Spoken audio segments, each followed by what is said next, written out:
وقفت ابص حواليا بمنتهى الرعب، وساعتها لمحت الراجل العجوز اللي جالي في الحلم. كان واقف جوه مراية التسريحة بتاعت رامي، كان بيبصلي وهو مبتسم ابتسامة مرعبة جدا. كان شكله مختلف عن الشكل اللي شفته بيه في الحلم، كان مرعب لأقصى درجة ممكن تتخيلها. بصيت عليه وأنا بترعش من الخوف، وفجأة لقيت النور قطع وبقت الأوضة كلها ضلمة كحل. رحت راجع بظهري بالراحة وأنا حواسي كلها متحفزة لأي حركة أو صوت. رجعت بظهري لحد ما لزقت في الحيطة، وبعدها قعدت على الأرض. اللحظة دي كانت مقاومتي بدأت تضعف جدا، وبدأ اليأس يدب في قلبي، وحسيت إن الخوف هيموت. وفجأة حسيت بإيد بتمسك كف إيدي الشمال.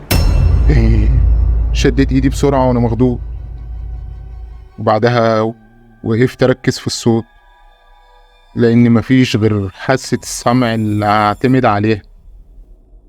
كنت واقف ومركز وما بعملش أي صوت خالص، وفجأة حسيت بهوا سخن جاي من قدام وشي بالظبط، لدرجة إني حاولت أبعد وشي عن الهوا ده.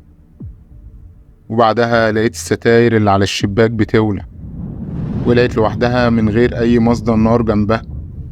وعلى ضوء النار اللي مسكت في الستاير شفت كائن مرعب جدا واقف قدامي. كان بيني وبينه أقل من شبر بالظبط.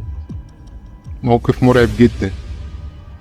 كان له عيون كبيرة جدا ووشه صغير، ومفيش في وشه غير عيون كتير جدا. بصيت عليه وأنا خايف ومرعوب، ولقيت الكائن ده رفع ايده في مستوى وشي. فضل يقرب لحد ما ايده اتلفت على رقبتي وحسيت بيه. وبعدها بدأ يخنقني ويضغط بكل قوته على رقبتي. نفسي بدأ يقل وبدأت أحس إني بموت.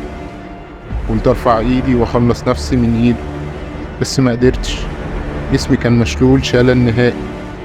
مع ضغطه على رقبتي وقوته بدأت أحس إن دي النهاية، وإني خلاص هموت.